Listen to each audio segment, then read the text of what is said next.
Hi friends, welcome to my YouTube channel Einstein Baba. तो आज के इस वीडियो में हम लोग पढ़ेंगे average molecular weight of a gaseous mixture and density of a gaseous mixture.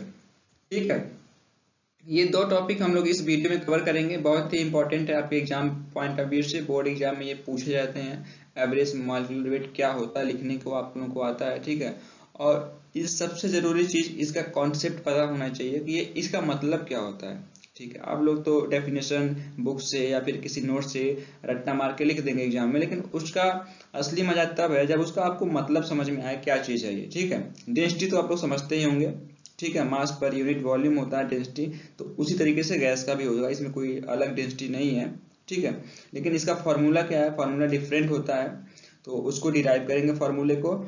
और उससे पहले हम लोग देखेंगे कि एवरेज मॉलिक्यूलर वेट क्या होता है और इसका फॉर्मूला क्या होता है। ठीक है, तो चलिए शुरू करते हैं हम लोग। और तो आगे बढ़ने से पहले हम लोग थोड़ा सा रिमाइंड करते हैं, पीछे हम लोग क्लास में पढ़ चुके हैं मोल कॉन्सेप्ट में कि मॉलिक्यूलर वेट या एटॉमिक वेट क्या होता है। मोल कॉन्सेप्ट वाला जो मैं वीडियो बनाया था उसमें पढ़ चुके हैं हम लोग। ठीक है, तो जैसे सपोज करिए आपके पास ऑक्सीजन का एटम है और एक नाइट्रोजन का एटम है। ठीक है, क्या है ये, एटम है। ठीक है, तो जो ऑक्सीजन का कितना होता है एटॉमिक वेट, एटम है तो एटॉमिक वेट होगा। ठीक है, कितना होगा, 8 दूना 16। ठीक है, इसी तरीके से इसका कितना होगा, 14। ठीक है, अब अगर यही ऑक्सीजन गैस है और ये नाइट्रोजन गैस है, तो अब क्या है, ये एटम नहीं रह गए, अब क्या ये हो गए, मॉलिक्यूल्स हो गए। ठीक है, क्या होगा ये, अब ये मॉलिक्यूल्स होगा और ये यहाँ पे क्या है, एटम है। ठीक है, क्योंकि यहाँ पे गैसेस फॉर्म में O2 लिखा है तो ये मॉलिक्यूल्स बन गए हैं। ठीक है, तो एटम मिल गए ऑक्सीजन के। ठीक है, तो अब जो इसका मॉलिक्यूलर वेट होगा, एटम का एटॉमिक वेट होगा। ठीक है, और जो मॉलिक्यूल्स है उसका मॉलिक्यूलर वेट होगा, तो इसका अब मॉलिक्यूलर वेट कितना हो जाएगा, ये 32 होगा। ठीक है, इसी तरीके से इसका कितना होगा, 28 हो जाएगा। ठीक है, 28। तो आप लोगों को मैंने बताया था पीछे वीडियो में, अगर कोई भी एलिमेंट है या कोई भी कंपोनेंट है, ठीक है, उसके मॉलिक्यूलर वेट को या एटॉमिक वेट को अगर उसे ग्राम के साथ में लिख दिया जाए, जैसे सपोज करिए ऑक्सीजन को कितना है, 32 है, अगर इसको हम ग्राम के साथ में लिख दें, या फिर नाइट्रोजन का ही कितना है, 28 है, इसको ग्राम के साथ में लिख दें, तो ये रिप्रेजेंट करने लगता है किसको, एक मोल को।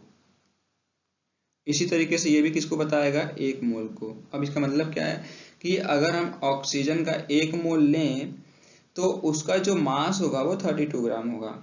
इसी तरीके से नाइट्रोजन गैस का अगर हम एक मोल लें, ठीक है, तो उसका जो मास होगा वो 28 ग्राम होगा। मतलब कोई भी चीज होगा उसका कुछ ना कुछ तो मास होगा ही। ठीक है, तो अगर एक मोल हम नाइट्रोजन गैस ले रहे हैं तो उसका जो मास होगा वो 28 ग्राम होगा। ठीक है, उसको अगर हम वेट करेंगे, तौलेंगे, तो वो 28 ग्राम निकल के आएगा। इसी तरीके से ऑक्सीजन का भी है। ठीक है, तो ये कॉन्सेप्ट है किसका, मॉलिक्यूलर वेट का और एटॉमिक वेट का।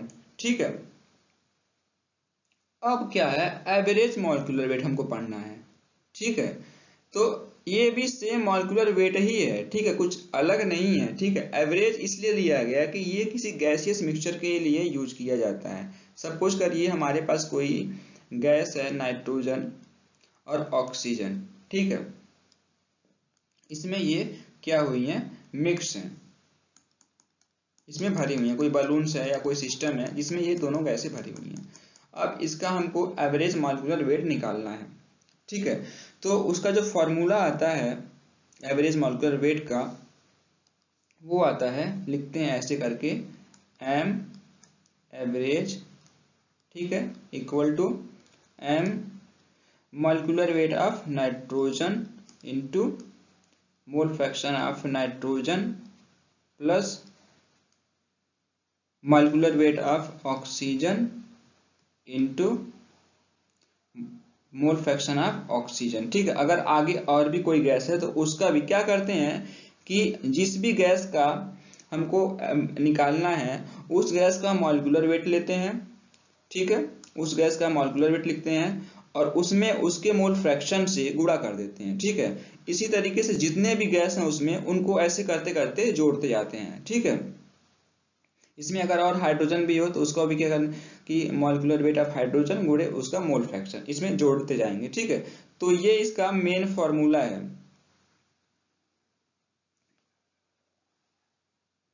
ये इसका मेन फॉर्मूला है।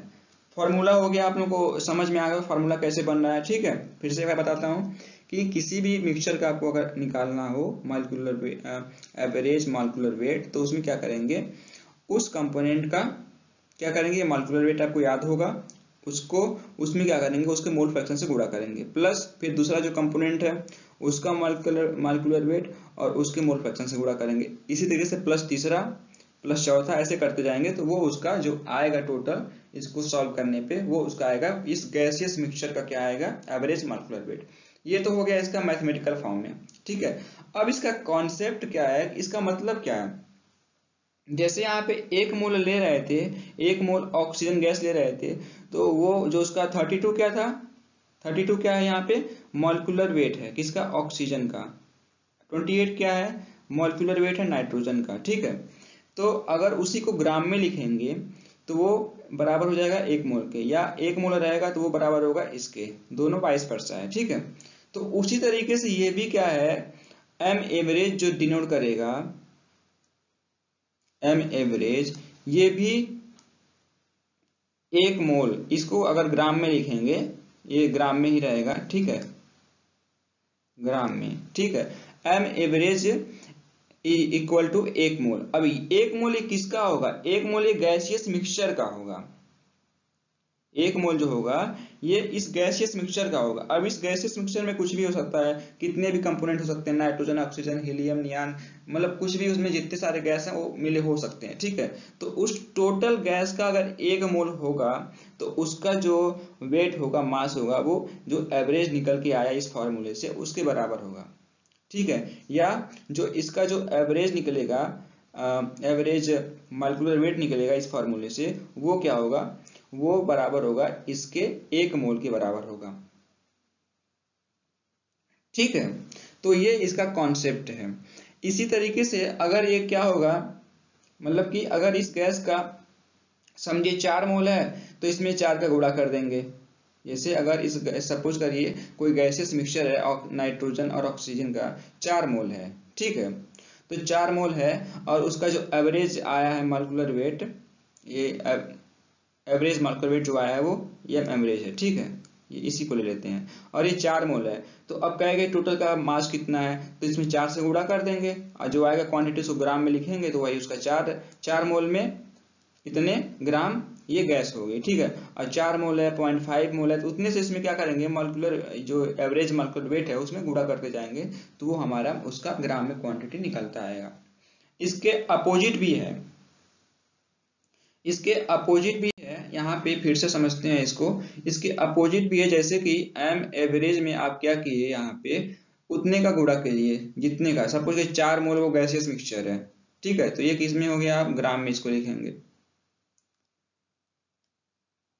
ये यहाँ पे ग्राम में लिखिए, और ये कितने का हो गया, 4 मोल के बराबर हो गया। 4 मोल ये हो गया उस मिक्सचर का, ये मिक्सचर का होगा। और मिक्सचर में कौन कौन से हैं, ऑक्सीजन और वो O2 प्लस नाइट्रोजन का मिक्सचर है, ठीक है। इसी तरीके से 10 मोल होगा, अगर ये जो गैसियस मिक्सचर बना है अगर ये 10 मोल है, तो अगर उसका पूछे 10 मोल गैसियस मिक्सचर है ऑक्सीजन नाइट्रोजन का, उसका बताइए कि वो कितना ग्राम में है, ग्राम में कितना है। तो इसमें इसका जो एम एवरेज निकालेंगे और उसी में क्या करेंगे, हम लोग 10 से गुणा कर देंगे, तो वो ग्राम में जो क्वांटिटी आएगी वो 10 मोल के बराबर होगी। इसी तरीके से तो हम लोग निकालते जाएंगे। इसी तरीके से ये है कि अगर आपके पास दिया हुआ है कि 60 ग्राम गैसियस कोई मिक्सचर है, किसका, नाइट्रोजन का और ऑक्सीजन का, ठीक है। अब ये कह रहा है कि कितने मोल, ये इस गैस की क्वांटिटी मोल में बताइए, ठीक है। तो मोल में बताने के लिए क्या करेंगे, 60 ग्राम में क्या करेंगे, हम इसके एम एवरेज से भाग दे देंगे। यहाँ पे जो भी एम एवरेज आएगा वो उससे भाग दे देंगे, तो जो आंसर आएगा वो मोल में आएगा, 60/m एवरेज, तो वो भी जो भी आएगा वो एक्स मोल हो जाएगा, वो भी वही एक्स मोल क्या होगी, इसकी क्वांटिटी होगी। एक्स ग्राम में होगा, 1 ग्राम में होगा तो 60 ग्राम होगा, और जो ये आएगा एक्स वो क्या होगा, मोल में होगा। तो जैसे हम लोग सिंगल वाला पढ़े थे केवल ऑक्सीजन का निकालने के लिए, नाइट्रोजन का निकालने के लिए, ठीक है, हाइड्रोजन का निकालने के लिए, तो उसी तरीके से हम लोग मिक्सचर का भी निकाल लें, सेम वही कॉन्सेप्ट है, कोई अलग कॉन्सेप्ट नहीं है इसमें, ठीक है। तो उम्मीद करता हूं आप लोगों को यहां तक समझ गए होंगे। अब हम लोग देखेंगे कि डेंसिटी कैसे निकालते हैं, उसका फॉर्मूला क्या होता है, उसको हम लोग प्रूफ करेंगे, ठीक है। तो अब हम लोग देखते हैं कि डेंसिटी कैसे निकलेगा, ठीक है। आगे बढ़ने से पहले तो छोटा सा एक और फॉर्मूला है जो आगे हम बताएं, उसी को फॉर्मूला रूप में ऐसे लिख सकते हैं।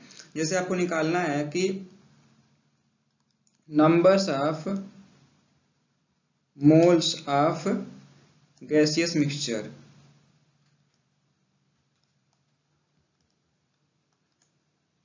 ठीक है। तो क्या करेंगे, मास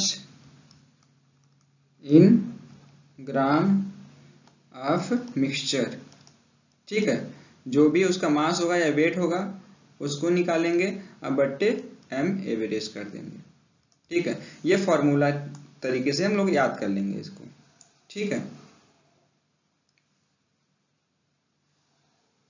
इस तरीके से। या इसको थोड़ा सा और छोटा कर सकते हैं, तो छोटा कैसे करेंगे, नंबर्स ऑफ मोल से मान लीजिए एन से डिनोट कर रहे हैं, यानी इक्वल टू, अब इसको मास को हम लोग क्या करेंगे, यहाँ पे डब्लू कर लेते हैं, डब्लू बट्टे एम एवरेज, ठीक है। इस तरीके से यहाँ पे इसको हम लोग ऐसे लिख सकते हैं, ठीक है। तो इसको आप लोग याद रखिएगा।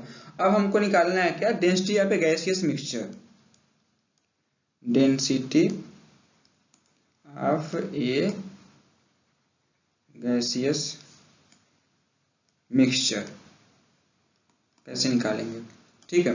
तो ये भी बहुत इजी है, आइडियल गैस इक्वेशन का हम यूज करेंगे, पीवी बराबर एनआरटी। तो पीवी बराबर एनआरटी से हम लिखेंगे। अब क्या करेंगे, अब हमको क्या निकालना है, डेंसिटी निकालना है। तो डेंसिटी निकालने के लिए क्या हमको चाहिए, क्योंकि नॉर्मली जो फॉर्मूला होता है डेंसिटी का, रो बराबर क्या होता है, मास बट्टे वॉल्यूम, ठीक है।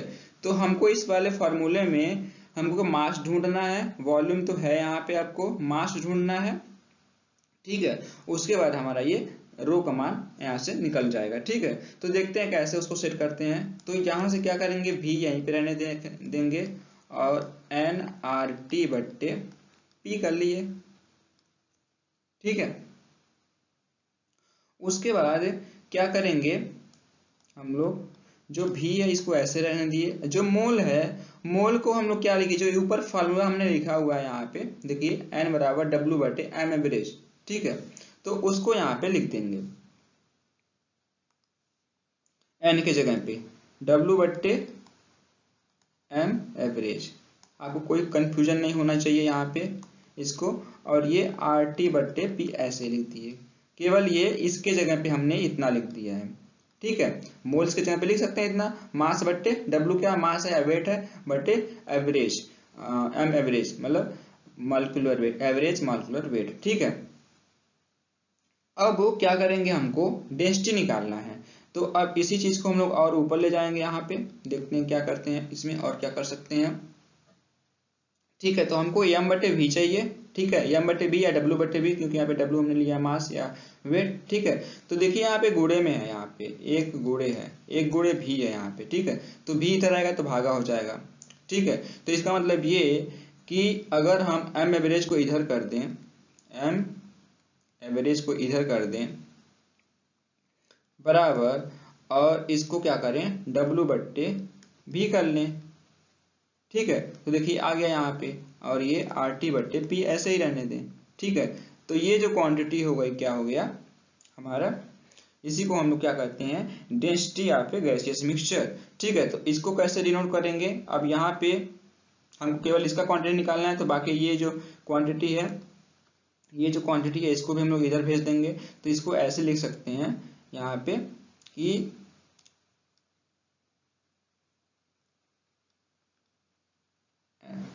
पी एम एवरेज बट्टे R T equal to W बट्टे भी। ठीक है, अब ये डब्ल्यू बट्टे भी को क्या लिखेंगे हम लोग, रो मिक्सचर लिख देंगे। ठीक है, तो यही फॉर्मूला हो गया इसका। इसको फॉर्मूले को थोड़ा सा और अच्छे से लिख लेंगे, यहाँ पे ऊपर ले जाके लिख लेते हैं। यहाँ पे क्या हो गया, rho mixture equal to P average बट्टे आर टी। ये सीधे सीधे फार्मूला आपका जब सॉल्व करेंगे, क्वेश्चन सॉल्व करेंगे तो वहां पे यूज होगा। ठीक है, तो यही इसी फार्मूले का हमको यूज करना है और इसी को हमको याद भी रखना है और इस पे हम लोग न्यूमेरिकल्स लगाएंगे। ठीक है, तो रो मिक्स मतलब density of a gaseous mixture is equal to P, जो भी सिस्टम का प्रेशर होगा, जो गैस का प्रेशर होगा, उसका मिक्सचर का जो एवरेज मॉलिक्यूलर वेट है वो मल्टीप्लाई करके बटे आर टी से भाग दे देंगे तो हमारा आ जाएगा डेंसिटी। ठीक है, तो